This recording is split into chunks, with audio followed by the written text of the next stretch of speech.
덧없음에 대한 명상. 삶은 변화한다. 이 사실을 거부하고 자연스러운 삶의 변화에 저항할수록 우리의 고통은 사라지지 않을 것이다. 그가 처음 나를 찾아왔을 때 깔끔한 옷차림의 중년 신사처럼 보였다. 그는 근엄하게 보이는 검은색 알마니 정장을 우아하게 차려입고 겸손하면서도 조금은 수줍은 태도로 자리에 앉아 무엇 때문에 자신이 내 사무실까지 찾아왔는가를 설명하기 시작했다. 그는 부드럽고 절제된 목소리로 말했다. 나는 기본 질문 목록을 대충 훑어보았다. 거기에는 불만사항, 나이, 배경, 배우자의 유무 등을 묻는 질문이 적혀 있었다. 음탕한 여자 같으니 그가 갑자기 소리를 질렀다. 그의 목소리는 분노로 끓어오르고 있었다. 빌어먹을 마누라, 아니 지금은 내 마누라도 아니지. 그 여잔 나 몰래 바람을 피웠다고. 내가 뭐든지 다 해줬는데 말이야. 형편없는 장녀 같으니라고. 그의 목소리는 점점 커지고 분노에 떨며 독을 품었다. 그는 20분 넘게 이혼한 부인에 대한 불만을 하나하나 열거했다. 예정된 상담 시간이 거의 끝나가고 있었다. 점점 열을 올리는 그의 모습을 보면서 그런 상태가 오래 가겠다고 판단한 나는 그의 기분을 바꿔보려고 이렇게 말했다. 글쎄요, 이혼한 지 얼마 안 되는 사람들은 대부분 새로운 상황에 적응하는 데 어려움을 겪습니다. 다음번 상담에서 이 문제에 대해 좀 더 자세히 이야기해 봅시다. 그리고는 그에게 부드럽게 물었다. 그런데 이혼한 지는 얼마나 되셨죠? 그가 대답했다. 지난 5월로 17년 됐소. 앞장에서 우리는 인간 존재의 자연스러운 사실로서 고통을 받아들이는 것이 중요하다고 얘기했다. 고통에는 불가피한 것이 있는 반면 우리 스스로 만든 고통도 있다. 예를 들어 우리는 앞에서 고통을 삶의 자연스러운 부분으로 받아들이기를 거부하는 태도가 어떻게 스스로를 영원한 희생자로 여기며 자신의 문제에 대해 타인을 비난하게 만드는가를 살펴보았다. 그것은 자신의 삶을 비참하게 만드는 확실한 방법이다. 하지만 우리는 또 다른 방식으로 스스로 고통을 키운다. 대부분의 사람들은 종종 자신이 받은 상처를 마음속으로 곱씹으며 자기가 부당한 대우를 받았다는 느낌을 점점 키워가고 그 결과 고통을 끝없이 살아있게 만든다. 우리는 어쩌면 상황을 달라지게 만들 수도 있다는 무의식적인 소망을 갖고서 고통스러운 기억을 거듭 떠올린다. 하지만 그런 일은 결코 일어나지 않는다. 물론 가끔은 우리의 고뇌를 끝없이 되새기는 것도 일정한 목적을 달성할 수 있다. 다시 말해, 마음속으로 한 편의 드라마를 쓰면서 어떤 흥분감을 느끼거나 다른 사람들로부터 관심과 동정을 이끌어낼 수도 있다. 하지만 그 대가로 끊임없이 불행을 느껴야 하기 때문에 그렇게 수지 맞는 장사는 아닌 듯하다. 스스로 고통을 키워가는 것에 대해 달라이 라마는 이렇게 말했다. 우리는 여러 가지 방식으로 자신의 불안이나 고통에 스스로 적극적인 원인 제공자가 된다는 것을 알 수 있습니다. 물론 정신적인 고통이 자연스럽게 찾아올 수도 있습니다. 하지만 종종 우리 자신이 부정적인 감정에 빠짐으로써 그런 고통을 더욱 더 악화시키기도 합니다. 누군가에게 분노와 미움을 느낄 때 그 일에 별로 신경을 안 쓴다면 증오심이 극도로 커질 가능성은 줄어들 것입니다. 하지만 자신이 부당하고 불공평한 대우를 받았다고 생각하면서 그 일을 끊임없이 떠올린다면 증오심은 나날이 커져갈 것입니다. 그런 생각은 증오심을 더욱 강렬하게 불타오르게 합니다. 물론 우리가 어떤 사람에게 애착을 갖는 경우에도 똑같은 상황이 벌어질 수 있습니다.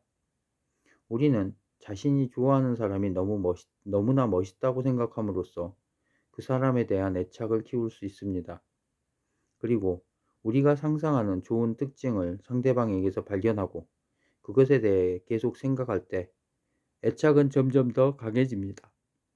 하지만 이것은 생각을 거듭하면서 그것에 익숙해짐으로써 우리가 더욱 강렬한 감정을 가질 수 있음을 보여줄 뿐입니다. 종종 우리는 지나칠 정도로 민감하게 느끼고 사소한 일을 크게 여기고 그런 일을 자신만 겪고 있다고 생각함으로써 스스로 고통을 키웁니다. 우리는 작은 일을 너무 심각하게 받아들이고 턱없이 부풀리는 경향이 있습니다. 반면에 진짜로 중요한 일은 무관심하게 지나치곤 합니다. 자신의 삶에 심각한 영향을 미치고 멀리 내다볼 때 훨씬 더 중요한 결과를 가져오는 일들을 말입니다. 따라서 당신이 고통을 겪는가 안 겪는가 하는 것은 상당 부분 주어진 상황에 대한 당신의 반응에 달려 있습니다. 예를 들어 누군가 뒤에서 자신을 욕하는 것을 알아차렸다고 합시다. 그 사실을 알고서 마음의 상처를 받거나 화를 내는 등의 부정적인 반응을 보인다면 그것은 스스로 마음의 평화를 깨트리는 짓입니다. 당신이 겪는 고통은 당신 스스로가 만들어낸 것입니다. 반면에 당신이 부정적인 반응을 자제하고 비난의 말이 귓가에 스치는 한 줄기 바람처럼 그냥 지나가게 놔둔다면 마음의 상처를 받지도 않고 힘들게 고민할 필요도 없을 것입니다. 따라서 고통스러운 상황을 항상 피할 수는 없을지라도 상황에 대응하는 방법에 따라 자신이 받는 고통의 크기를 조절할 수는 있습니다. 우리는 종종 지나칠 정도로 민감하게 사소한 일을 크게 여기고 그런 일을 자신만 겪고 있다고 생각함으로써 스스로 고통을 키운다. 이 말을 통해 달라이 라마는 삶 속에서 느끼는 수많은 분노가 큰 고통의 원인이 될 수 있음을 인정하고 있다. 치료 전문가들은 때로 이런 과정을 고통의 개인화라고 부른다. 그것은 자신에게 미치는 영향에만 신경을 곤두세운 채 모든 일을 이해하거나 오해함으로써 심리적으로 시각을 좁히는 경향을 말한다. 어느 날 저녁, 나는 음식점에서 친구와 함께 저녁을 먹고 있었다. 알고 보니 그 음식점은 손님에 대한 서비스가 아주 느렸다. 자리에 앉는 순간부터 내 친구는 불평을 터뜨리기 시작했다. 이거 보라고, 웨이터가 이렇게 꾸물거려도 되는 거야?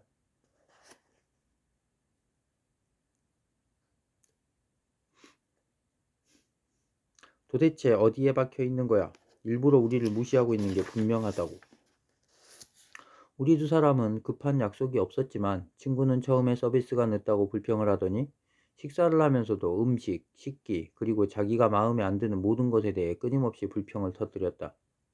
식사가 끝날 즈음에 웨이터는 우리에게 무료 디저트를 가져다 주면서 식당의 사정을 설명했다. 그는 진심으로 말했다. 오늘 저녁 서비스가 늦은 것에 대해 사과드립니다. 오늘 저희 식당엔 일할 사람이 부족하거든요. 요리사 한 명은 가족 중에 돌아가신 분이 있어서 나오지 않았고 웨이터 한 명은 조금 전에 몸이 아파 못 나오겠다고 집에서 전화를 했습니다. 이로 인해 두 분에게 불편을 드려서 죄송합니다. 말을 마치고 돌아가는 웨이터 등에 대고 내 친구가 심술궂은 목소리로 중얼거렸다. 그래도 난 다시는 여기 안 올 거야. 이 일은 짜증스러운 상황을 자신만이 겪고 있다고 생각함으로써 스스로 고통의 원인을 제공하는 작은 이해에 불과하다. 이것은 마치 의도적으로 스스로에게 고통을 가하는 것과 같다. 우리의 경우에 남은 결과는 단지 식사를 마치고 1시간 동안 분통을 터뜨린 것뿐이다. 하지만 이런 식으로 세상을 살아가는 사람들이 많아지고 가족과 친구들도 점점 이렇게 말을 하고 심지어 사회 전반으로 이런 경향이 확대된다면 그것은 우리 모두를 비참하게 만드는 중요한 원인이 될 수 있다. 자크 리세랑은 이러한 편협한 생각이 좀 더 폭넓은 것을 암시한다고 하면서 통찰력 있는 자신의 생각을 보여주었다. 8살 때부터 앞을 보지 못했던 리세랑은 2차 세계대전 당시 나치에 저항하는 레지스탕스 그룹을 조직했다. 결국 그는 독일인에게 붙잡혀 부켄발트 수용소에 갇혔다. 나중에 수용소에서 겪은 일들에 대해 자세히 이야기하면서 리세랑이 말했다.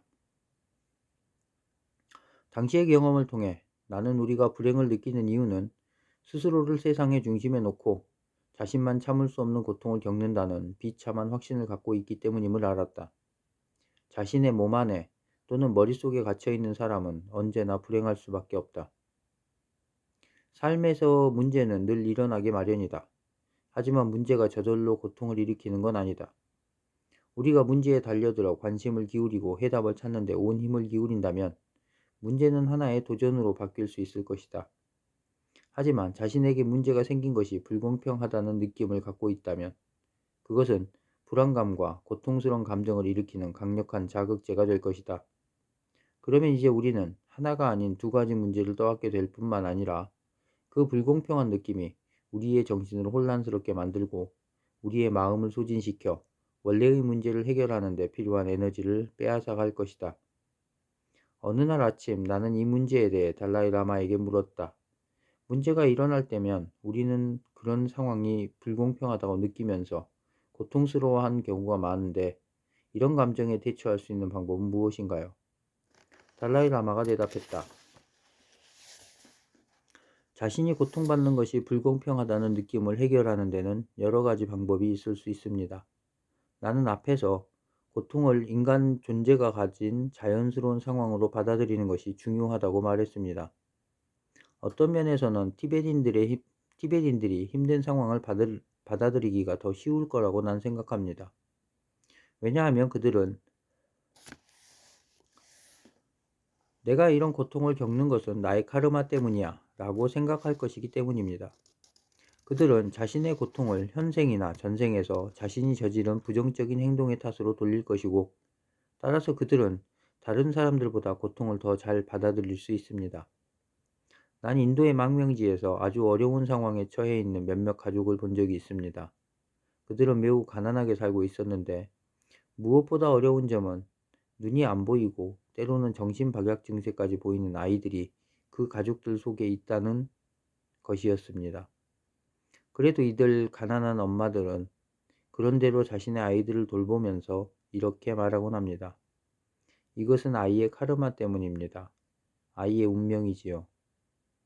카르마에 대해 말할 때 반드시 이해하고 넘어가야 할 것이 있습니다.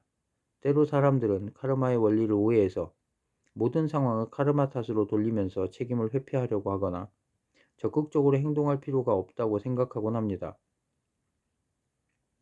이들은 아주 쉽게 이것은 내 과거의 카르마, 부정적인 카르마 때문이야. 내가 무얼 할 수 있겠어. 난 아무것도 할 수 없어. 라고 말합니다. 이것은 카르마를 완전히 잘못 이해한 것입니다. 왜냐하면 사람이 경험하는 어떤 일들이 과거의 행동의 결과라 할지라도 그것이 그에게 선택의 여지가 없거나 긍정적인 변화를 일으키기 위해 적극적으로 행동할 여지가 없다는 뜻은 아닙니다. 그리고 이것은 우리 삶의 모든 부분에 똑같이 해당되는 말입니다. 카르마를 믿는 사람이라도 수동적이 되어서는 안 되며 모든 것이 카르마의 결과라고 생각하면서 적극적인 행동을 회피해서도 안 됩니다. 왜냐하면 카르마를 올바로 이해한다면 카르마가 행동을 의미한다는 것을 깨달을 것이기 때문입니다. 카르마는 아주 능동적인 과정입니다. 우리가 카르마, 곧 행동에 대해 말할 때 그것은 행위자인 우리가 과거에 한 행동을 말하는 것입니다. 따라서 어떤 미래가 펼쳐질 것인가는 현재의 우리 손에 달려 있습니다. 미래는 현재의 우리가 하는 행동에 따라 결정될 것이기 때문입니다. 따라서 카르마를 수동적이고 정적인 힘으로 이해해서는 안 됩니다. 오히려 능동적인 과정으로 이해해야 합니다. 이것은 카르마를 결정하는데 각각의 행위자가 중요한 역할을 한다는 것을 뜻합니다. 먹고 싶은 욕구를 충족시키는 것처럼 매우 단순한 행위나 목표에 있어서도 그것을 이루려면 우리는 어떤 행동을 할 필요가 있습니다. 음식을 찾고 그 다음엔 그것을 먹어야 합니다. 이것은 아무리 단순한 행위나 목표도 행동을 통해서만 이룰 수 있음을 보여줍니다. 내가 말했다. 글쎄요, 자신이 겪는 고통을 카르마의 결과라고 여기면서 불공평한 느낌을 줄이는 방법은 불교도들에게는 효과적일지 모릅니다. 하지만 카르마의 원리를 믿지 않는 사람들의 경우는 어떻게 생각하십니까? 서양엔 그런 사람들이 많은데요. 달라이 라마가 말했다. 창조주 하느님을 믿는 사람들은 어려운 상황을 하느님이 만들어낸 것이거나 그분의 계획이라고 생각한다면 좀 더 쉽게 그것을 받아들일 수 있을 것입니다. 그들은 상황이 매우 부정적으로 보일지라도 하느님은 전능하고 자비롭기 때문에 그 상황의 배경에는 그들이 의식하지 못하는 중대한 의미가 있으리라고 생각할 것입니다. 이런 믿음이 고통을 겪는 동안에 사람들이 그것을 견뎌내도록 도와줄 수 있을 것입니다.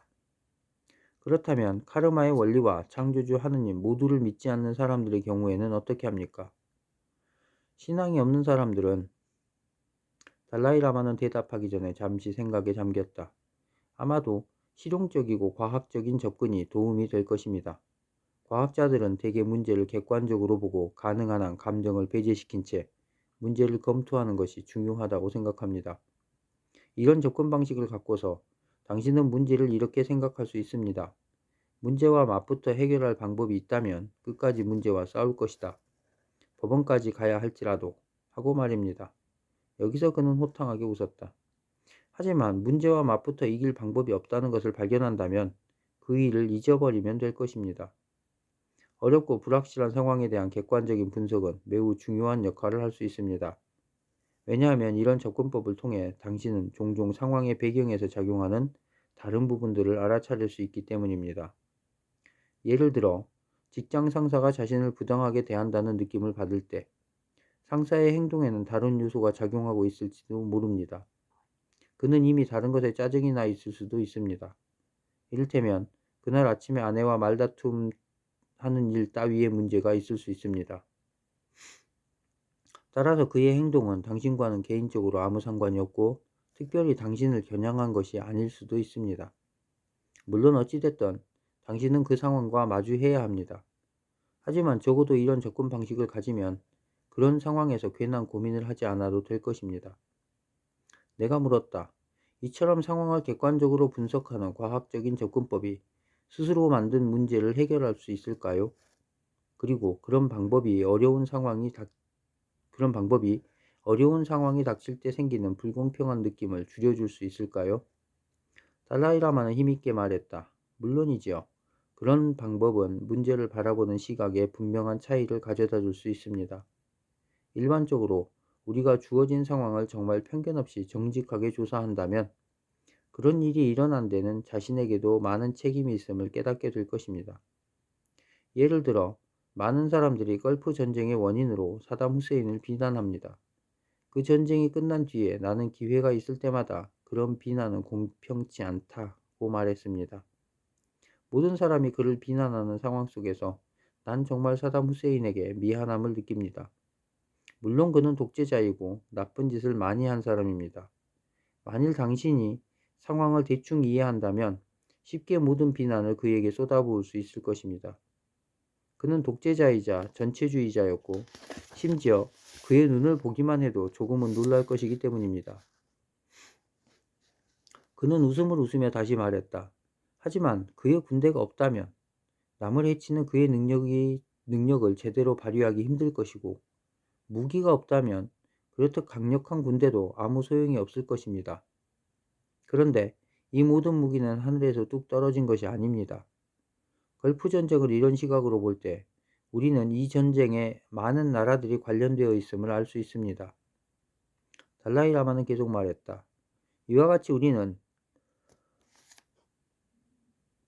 문제의 원인을 다른 사람과 바깥의 원인으로 돌리는 습관이 있습니다. 게다가 우리는 하나의 원인을 찾아내서 자신의 책임을 면제받으려고 노력합니다. 내가 보기엔 강렬한 감정이 개입될 때마다 겉으로 드러난 현상과 실제 모습 사이에 차이가 생기는 것 같습니다. 걸프전의 경우에 상황을 깊이 있게 분석한다면 사담 후세인은 문제를 일으킨 원인 중의 하나이고 그 밖에 다른 원인들이 있음을 알게 될 것입니다. 일단 당신이 이것을 깨닫는다면 사담 후세인이 유일한 원인이라는 과거 당신의 생각은 저절로 사라지고 상황의 진실이 모습을 드러낼 것입니다. 이런 방법에는 사물을 전체적인 시각으로 보는 것도 들어 있습니다. 그것은 어떤 상황이든 원인을 제공하는 수많은 사건들이 있다는 깨달음입니다. 우리 티베트인과 중국인의 문제를 예로 들어봅시다. 이 문제에도 우리 티베트인들은 많은 원인을 제공하고 있습니다. 우리 세대에도 원인을 제공했겠지만 무엇보다도 우리는 전 세대들이 이 문제를 아주 소홀히 여긴 것이 분명합니다. 적어도 몇 세대 전 사람들은 틀림없이 그랬을 것입니다. 따라서 난 우리 티베트인들이 이 비극적인 상황에 일정한 원인을 제공했다고 생각합니다. 모든 것을 중국 탓으로 돌리는 것은 공평하지 않습니다. 하지만 원인에도 여러 차원이 있습니다. 물론 우리가 이런 상황을 만드는데 원인을 제공했겠지만 그렇다고 이 말이 우리만 비난받아야 한다는 뜻은 아닙니다. 티베리인들은 지금까지 중국의 압제에 완전히 굴복하지 않고 저항을 계속했습니다. 이 때문에 중국인들은 새로운 정책을 개발했습니다. 그것은 다수의 중국인들을 티벳으로 이주시키는 정책이었는데 그 목적은 중국인들의 이주로 티벳의 인구수를 미미하게 만들고 티베리인들을 다른 곳으로 몰아내어 티벳의 독립운동이 효과가 없도록 만들기 위한 것이었습니다. 이 경우 중국의 정책에 대한 티베리인들의 저항이 비난받아야 하고 그 정책이 티베리인이 책임져야 한다고 말할 수는 없습니다. 내가 물었다. 어떤 상황에 대한 자신의 책임을 찾고 있는데 분명히 자신은 잘못한 게 없고 그 상황이 자신과 전혀 관계가 없을 경우는 어떻게 합니까? 조금은 일상적인 얘기긴 하지만 누군가 당신에게 일부러 거짓말을 한다면 어떻게 하시겠습니까? 그가 말했다. 물론 누군가 진실하지 못하다면 처음에 난 실망감을 느낄 것입니다. 하지만 이 경우에도 상황을 잘 살펴본다면 그들이 내게 무언가를 숨긴 것은 사실 나쁜 동기에서 비롯된 것이 아님을 알 수 있을 것입니다. 그것은 단순히 나에 대한 그 사람의 믿음이 부족하기 때문일지도 모릅니다. 따라서 그런 일들로 실망할 때에도 난 이따금 그들을 다른 시각에서 보려고 노력합니다. 난 그 사람이 나를 완전히 믿고 싶지 않았을 거라고 생각합니다. 왜냐하면 내가 그의 말을 비밀로 간직할 수 없을 것이기 때문입니다. 내 성격은 대체로 매우 솔직하기 때문에 그 사람은 내가 비밀을 지킬 만한 사람이 아니라고 마음속으로 결정했을 것입니다. 다시 말해, 내 성격 때문에 그 사람은 나를 완전히 믿기 어려운 것입니다. 이런 식으로 생각할 때 난 그의 거짓말이 내 잘못에서 비롯된 점이 있음을 생각할 수 있습니다. 달라이 라마의 말이긴 했지만 다른 사람의 잘못된 행동에 자신이 제공한 원인을 발견하라는 논리는 약간 지나친 듯 했다. 하지만 그는 정말 진지한 목소리로 말했다. 이런 모습을 보면서 나는 그가 자신의 삶 속에서 만나는 어려운 상황에 대처할 때 실제로 그 방법을 사용한다는 걸 알 수 있었다. 그 방법을 우리 삶에 적용할 때 우리는 물론 문제가 되는 상황 속에서 자신이 제공한 원인을 발견할 수는 없을 것이다. 하지만 우리가 그것을 제공하든 못하든 어떤 문제에 자신이 제공한 원인을 찾으려는 정직한 시도는 우리의 시각을 변화시켜 오로지 남을 비난하려는 편협한 사고를 극복하는 데 도움을 줄 수 있다. 그렇게 되면 자기 자신과 세상에 대해 커다란 불만을 품게 만드는 불공평한 느낌도 서서히 사라질 것이다. 불완전한 세계의 일부분으로서 우리는 모두 불완전하다. 우리 각자는 무엇인가 잘못을 저지른 적이 있다. 우리는 무엇인가 후회할 일을 갖고 있다. 그것은 우리가 이미 한 일에 대한 후회이거나 해야 할 일을 하지 않아서 생기는 후회이다. 진정으로 뉘우치며 자신의 잘못을 인정하는 것은 우리를 올바른 길로 인도하고 기회가 있을 때 잘못을 바로잡도록 우리에게 용기를 준다. 하지만 후회가 지나쳐 죄의식으로 발전한다면 또한 끊임없이 자신을 책망하며 과거의 죄를 기억한다면 후회는 단지 스스로 벌을 받고 고통을 받아들이는 가혹한 일이 될 뿐이다. 앞에서 달라이 라마의 형님이 돌아가신 일에 대해 간단히 이야기를 나눴을 때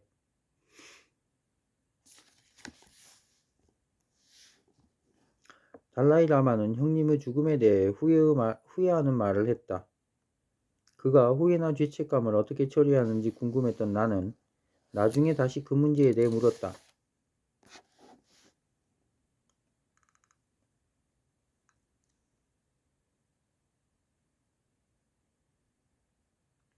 당신의 형님 롭상의 죽음에 대해 이야기할 때 당신은 후회하는 일이 있다고 말했습니다. 그것 말고도 당신의 삶에서 후회하는 일이 또 있나요? 달라이 라마가 대답했다. 네, 있습니다. 예전에 은둔 생활을 하던 노 수도승이 있었습니다. 그분은 가르침을 받기 위해 종종 나를 찾아오곤 했습니다. 사실 그 수도승은 나보다 더 높은 깨달음을 얻은 분이어서 의례적으로 나를 찾아왔을 것입니다. 어쨌든 어느 날 그분이 나를 찾아와서 높은 차원의 수행법에 대해 물었습니다. 나는 별 생각 없이 그것은 어려운 수행법이어서 젊은 사람이 하는 게 좋을 것 같다고 말했습니다. 그리고 전통적으로 10대 중반의 소년들이 그 수행을 시작한다는 말을 덧붙였습니다. 그런데 얼마 후 나는 그 수도승이 자살했다는 소식을 들었습니다. 노 수도승은 젊은 몸으로 다시 태어나 그 수행을 더 효과적으로 하고 싶었던 것입니다. 그 이야기에 놀란 표정으로 내가 말했다. 아, 정말 끔찍한 일이군요. 그 소식을 들었을 때 당신의 마음이 무척 아프셨겠습니다. 달라이라마는 슬픈 표정으로 고개를 끄덕였다. 내가 물었다. 당신은 어떻게 그런 후회스러운 느낌에 대처하셨습니까? 어떻게 그런 느낌을 없앨 수 있었습니까? 달라이라마는 잠시 조용히 생각하더니 이윽고 대답했다. 난 그 감정을 없애지 못했습니다. 그것은 아직도 내 마음에 남아 있습니다. 그는 잠시 말을 멈췄다가 다시 말했다. 하지만 후회하는 마음이 아직 있더라도 그것이 나를 짓누르거나 과거에 얽매이게 만들진 않습니다. 후회스러운 감정이 나를 짓누르고 쓸데없이 나에게 좌절감과 우울한 느낌을 주고 내가 최선을 다해 사는데 방해가 된다면 그것은 어느 누구에게도 도움이 안 될 것입니다. 그 순간 나는 다시 한번 마음 깊이 생각할 수 있었다. 그것은 인간이 뼈저린 후회에도 불구하고 지나친 죄의식이나 자기 모멸에 사로잡히지 않은 채 삶의 비극을 정면으로 마주보고 감정을 갖고 반응할 수 있다는 것이다. 또한 인간은 한계와 결점이 있고 잘못된 판단을 하는 자기 자신을 온전히 받아들일 수 있다. 인간은 자신의 잘못을 그대로 인정하고 감정을 갖고 반응하지만 지나치게 반응하지 않을 수 있다. 달라이라마는 그 사건에 대해 진정으로 후회했지만 위엄과 품위를 잃지 않으면서 후회했다. 후회하면서도 그것에 짓눌리지 않고 거기서 한 걸음 나아가 최선을 다해 타인을 돕는 일에 관심을 쏟았다. 이따금 나는 스스로를 파괴하는 죄의식에 빠지지 않고 살 수 있는 능력이 얼마만큼은 문화에서 생기는 게 아닐까 하는 생각이 든다. 나와 친한 한 티베트 학자에게 달라이라마와 후회에 대해 나눈 대화 이야기를 해주자 그는 티베트어에는 실제로 영어의 죄에 해당하는 단어가 없다고 말했다.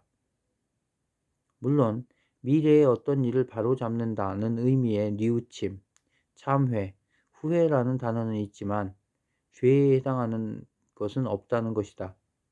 하지만 문화적인 배경이 어떠할지라도 우리는 습관적인 사고방식을 고치려 하고 달라이라마가 말한 원칙대로 마음의 자세를 바꾼다면 우리 모두는 쓸데없는 고통만을 일으키는 죄의식에 빠지지 않고 살 수 있을 것이다. 죄를 지었다는 생각은 자신이 돌이키기 힘든 실수를 했다고 확신할 때 생긴다. 죄를 고문처럼 느끼는 까닭은 모든 문제가 영원히 지속된다고 생각하기 때문이다. 하지만 변하지 않는 것은 없기 때문에 극심했던 고통도 수그러든다. 다시 말해, 문제는 영원히 지속되지 않는다. 이것이 변화가 가진 긍정적인 면이다. 반면에 부정적인 면은 우리가 삶의 거의 모든 영역에서 변화에 저항한다는 것이다. 고통으로부터의 해방은 고통을 일으키는 중요한 원인 중 하나를 깨닫는 일에서부터 시작한다. 그것은 바로 변화에 대한 저항이다. 끊임없이 변화하는 삶의 본질에 대해 달라이라마는 다음과 같이 설명했다. 고통이 어떻게 일어나는지 그 원인과 바탕을 조사하는 것이 매우 중요합니다.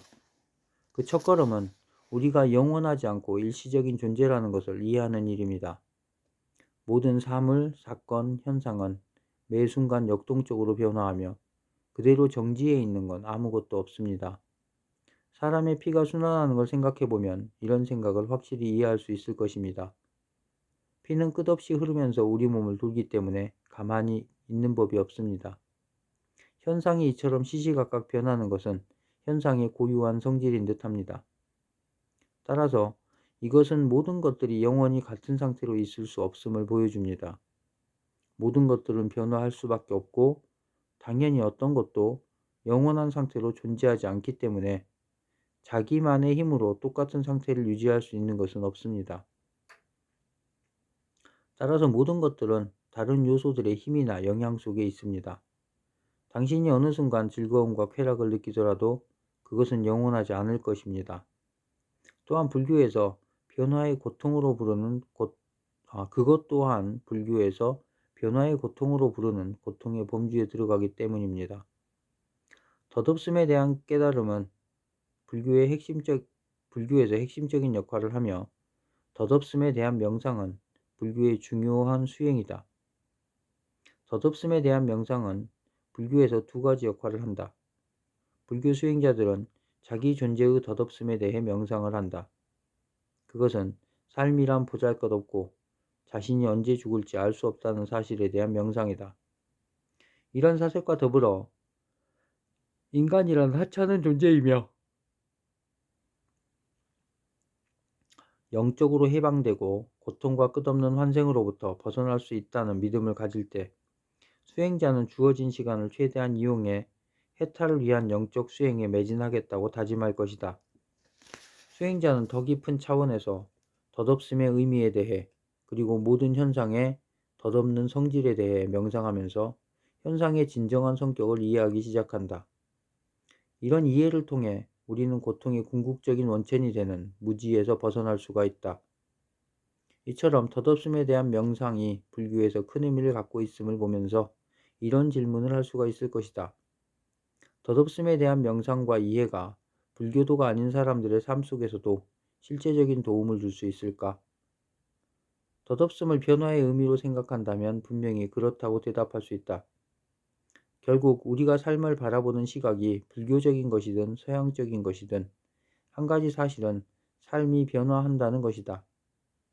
우리가 이 사실을 받아들이길 거부하고 자연스러운 삶의 변화에 저항할수록 우리의 고통은 사라지지 않을 것이다. 변화를 받아들이는 일은 자기 자신이 만드는 고통을 더는데 큰 역할을 한다. 우리는 종종 과거의 일을 단념하지 않으려고 애쓰면서 스스로 고통을 짊어지곤 한다. 과거의 모습으로 자신을 생각하거나 전에는 할 수 있었지만 지금은 할 수 없는 일에 집착하는 것은 나이가 들수록 행복을 잃게 만드는 가장 확실한 방법이다. 과거에 집착하면 할수록 우리의 삶은 더욱 이상하게 뒤틀릴 것이다. 변화를 피할 수 없는 삶의 법칙으로 받아들이면 많은 문제에 잘 대처할 수 있다. 아울러 삶이 끝없이 변화한다는 사실을 확실히 깨우침으로써 얻는 더욱 실제적인 혜택이 있다. 그것은 고통의 원인이 되는 수많은 걱정으로부터 해방될 수 있다는 것이다. 삶이 변한다는 것을 깨닫는 것이 중요하다고 강조하면서 어느 아기 엄마가 내게 자신의 경험담을 들려준 적이 있다. 그녀는 새벽 2시에 병원 응급실을 찾아갔다. 소아과 의사가 그녀에게 물었다. 무슨 일입니까? 그녀가 미친 듯이 소리쳤다. 내 아기가 이상해요. 아이의 입에 무언가 꽉 찬 것 같아요. 아이의 혀가 튀어나와요. 아이가 자꾸 혀를 밖으로 내밀어요. 계속해서요. 뭔가 밖으로 뱉으려고 하는 것 같아요. 하지만 아이 입안에는 아무것도 없어요. 몇 가지 질문을 하고 아이를 간단하게 살펴본 뒤에 의사는 그녀에게 확신을 갖고 말했다. 걱정할 것 없습니다. 아기는 자라면서 자기 몸에 대해 더 많이 의식하고 몸이 무엇을 할 수 있는지 알게 됩니다. 당신 아기는 단지 자신의 혀를 발견한 것 뿐입니다. 마가렛은 31살의 여기자다. 그녀가 겪은 일은 인간관계에서 변화를 이해하고 받아들이는 것이 결정적으로 중요하다는 사실을 잘 보여준다. 그녀는 나를 찾아와 최근에 이혼했는데 그 상황에 적응하기가 어려워 고민이라고 불만을 털어놓았다. 과거를 잊고 독신의 삶으로 돌아가는데 도움 줄 수 있는 전문가와 상담하는 것이 좋겠다는 생각이 들어요. 솔직히 말해 내가 혼자 살 수 있을지 조금 걱정이 돼요. 나는 그녀에게 이혼을 하게 된 상황을 설명해 달라고 부탁했다. 우리 부부의 이혼에 대해선 좋게 말해야 할 것 같군요. 부부 사이에 큰 싸움 같은 건 없었어요. 남편과 난 좋은 직장을 갖고 있었어요. 그래서 경제적인 문제는 전혀 없었지요. 우리에겐 남자아이가 하나 있지만 아이는 우리 이혼에 잘 적응하는 것 같아요. 전 남편과 나는 아이의 양육을 함께 책임지기로 합의했고 지금까지 잘해오고 있어요. 내가 다시 물었다. 제 질문은 무엇 때문에 이혼에 이르게 됐느냐는 것입니다.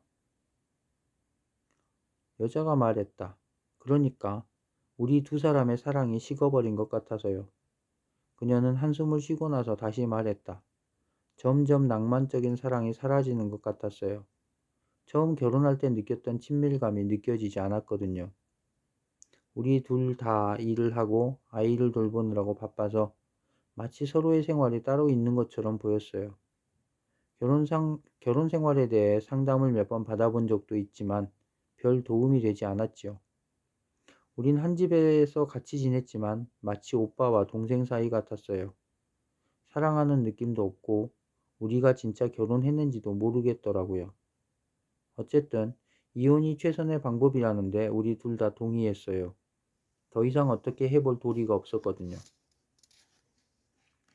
두 차례 상담을 통해 그녀의 문제를 대충 파악한 뒤 우리는 간단한 심리치료를 해보기로 결정했다. 그 치료는 그녀의 불안감을 줄이고 최근에 생긴 삶의 변화에 적응하는 데 초점을 맞춘 것이었다. 전반적으로 그녀는 지적이고 자신의 감정을 잘 조절하는 여자였다. 그녀는 치료를 잘 받아들여서 별 어려움 없이 혼자 사는 삶으로 돌아갔다. 마가렛과 그녀의 남편은 분명히 서로에 대한 애정이 있었지만 자신들의 열정이 식은 것을 결혼 생활을 끝내야 하는 신호로 받아들인 게 분명했다. 우리는 흔히 열정이 줄어드는 것을 인간관계에 치명적인 문제가 생긴 신호로 해석한다.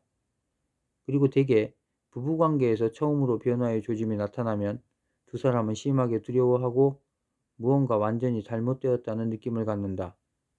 어쩌면 두 사람은 올바른 짝을 선택하지 못했다고 생각할 것이다. 자신의 짝이 과거에 그토록 사랑한 사람이 아닌 것 같기도 하다. 의견의 불일치도 생긴다. 예를 들면 자신은 잠자리를 하고 싶은데 배우자는 피곤해하고 자신은 어떤 영화를 보고 싶은데 배우자는 관심도 안 보이거나 늘 바쁘기만 하다. 또한 전에는 전혀 알지 못했던 서로의 차이점을 발견할 수 있다. 그 결과 우리는 결혼 생활을 끝내야 한다고 결론을 내린다.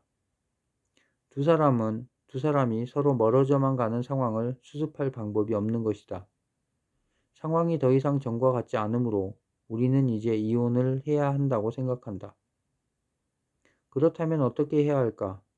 이 점에 대해 인간관계 전문가들은 엄청난 양의 책을 쏟아놓고 다양한 해설서는 열정과 낭만의 불꽃이 사그라들 때 해야 할 일에 대해 정확히 말해준다. 그들은 낭만에 다시 불을 붙이는 데 도움을 주는 수많은 방법을 제시한다. 낭만적인 시간을 가장 먼저 갖도록 일정을 조정하고 낭만적인 저녁 식사나 주말 여행을 계획하고 자신의 배우자를 칭찬하고 의미 있는 대화를 나누는 방법을 배우라고 권한다. 때로는 이런 방법이 도움이 되지만 그렇지 않을 때도 있다.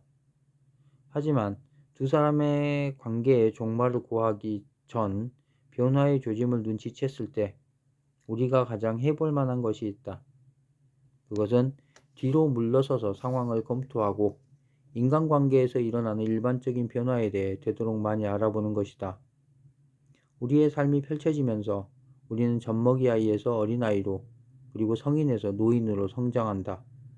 개인이 성장하면서 겪는 이런 변화를 우리는 자연스러운 발달로 받아들인다.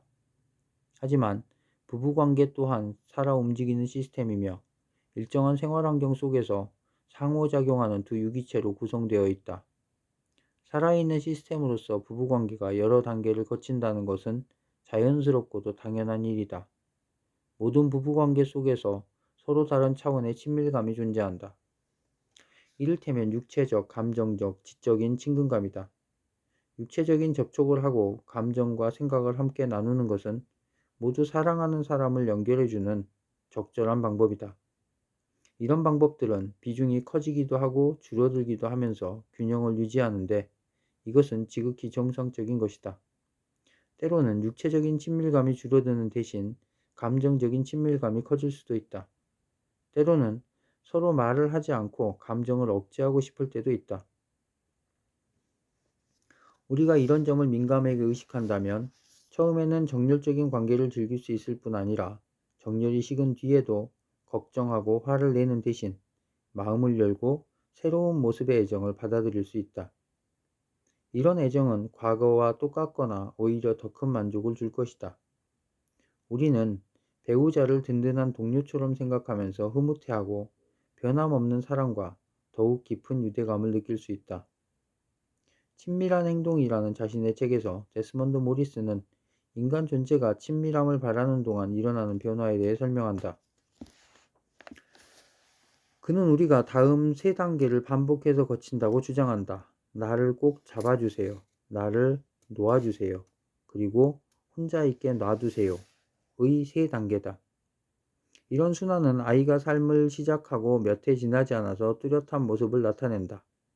아이들은 나를 꼭 잡아주세요 라는 특징을 가진 유아의 단계에서 나를 놓아주세요의 단계로 넘어간다. 이때 아이는 처음으로 세상을 탐험하고 기어다니며 걸으면서 엄마로부터 어느 정도의 독립성과 자율성을 얻는다. 이것은 정상적인 발전과 성장의 일부분이다. 하지만 이것은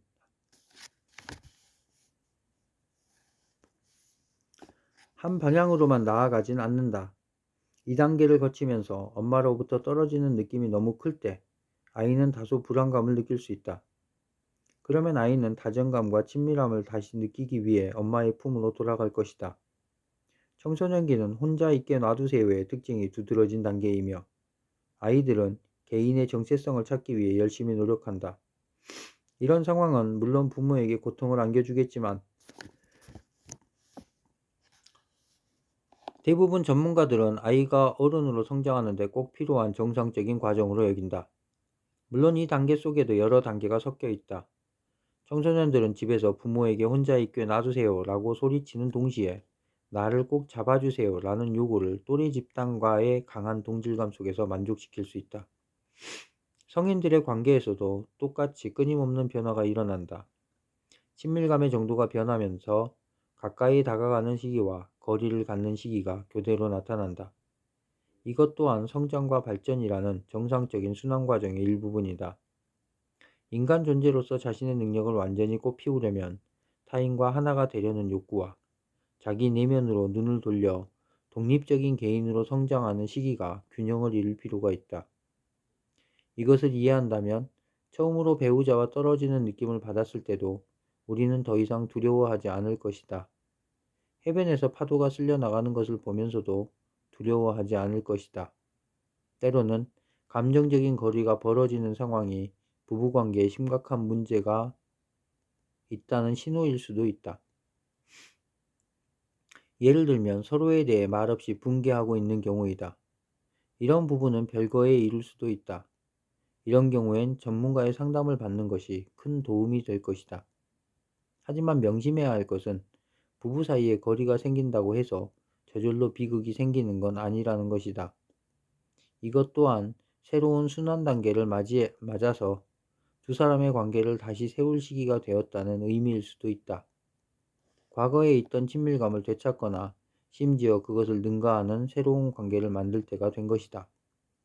따라서 타인과의 상호작용 과정에서 일어나는 변화를 자연스럽게 받아들이고 인정하는 것은 인간관계에서 매우 중요하다. 이때 우리는 두 사람의 관계에서 무언가 빠져나간 것처럼 크게 실망하고 부부관계에 중요한 변화가 일어날 수 있다고 느낀다. 이런 과도기는 진정한 사랑이 열매 맺고 꽃필 수 있는 중요한 시기가 될 수 있다. 두 사람의 관계는 더 이상 격렬한 열정의 기초에 있지 않으며 상대방을 완벽한 존재로 생각하거나 상대방과 자신이 하나라고 느끼지도 않을 것이다. 하지만 그 대신 우리는 이제 진정으로 상대방을 알아가기 시작한다. 다시 말해 상대방을 있는 그대로 보면서 결점과 약점이 있는 독립적인 개인이라고 생각하지만 또 한편으로 자신과 똑같은 인간 존재라고 생각한다. 바로 이때 우리는 진실한 사랑을 통해 또 다른 인간의 성장에 진정으로 도움을 줄 수 있다. 마가렛 부부가 두 사람의 관계의 자연스러운 변화를 받아들이고 열정과 낭만이 아닌 다른 요소에 기초한 새로운 관계를 만들었더라면 그들의 결혼은 파탄에 이르지 않았을 것이다. 다행히도 그 이야기는 거기서 끝나지 않는다. 내가 마가렛과 마지막 상담을 하고 2년이 지난 어느 날 나는 우연히 쇼핑센터에서 그녀를 만났다. 내가 물었다. 요즘은 어떻게 지내세요? 그러자 그녀가 큰 소리로 대답했다. 지금보다 더 좋을 수는 없을 거예요. 지난달에 전 남편과 재결합했거든요. 정말이에요? 네, 아주 잘 돼가고 있어요. 물론 우리는 함께 아이를 돌보기로 했기 때문에 그동안에도 계속 만나고 있었어요. 처음엔 그런 식으로 만나는 것이 쉽진 않았지만요. 하지만 이혼을 하고 나자 왠지 심리적인 부담감이 없어졌어요. 우린 서로에 대해 더 이상 어떤 기대도 하지 않게 되었어요. 그리고 정말로 우리가 서로 좋아하고 사랑한다는 걸 알았어요. 우리가 처음 결혼했을 때와 똑같은 느낌은 아니지만 그건 문제가 안 되는 것 같아요. 지금 우리 두 사람은 너무 행복해요. 정말 날아갈 듯한 기분이에요.